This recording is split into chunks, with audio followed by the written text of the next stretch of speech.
Bul şiyaleti meni öğrençtim. Kevotlar unutyan özümü. Yeke başım bilen geçirdim bu durmuşum. Derdimi hiç kime aytıp bilmedim. Dert geçer yönü yara biten ok. Dermanımı özgülerden gözledim. İçi canım sen kaytıp geleydi. Bu durmuşum bulur demen başkaça. İçin canım kevem can için. Sensiz bana bu dünya kıyın ekin. Hemmedat geçip gitti denimden. Yanıllık var şeyle ağır dert ekin. İçin kevem mehriban için.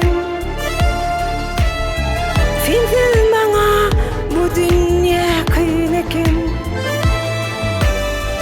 Hemmedat geçip gitti denimden. Yanıllık var şeyle ağır dert ekin. Aylar yıllar geçer yünü sensizlik kıyın. Ömrümü götürdüm men bu derdimi.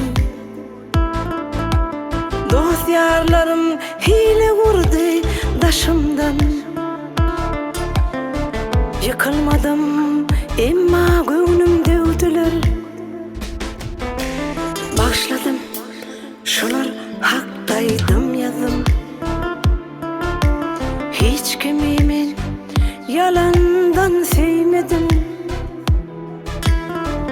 İçi canım sen aytıp geleydi.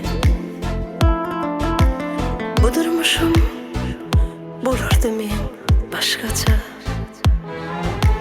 İçim kevem mehriban için. Sensiz bana bu dünya kıyın ekin.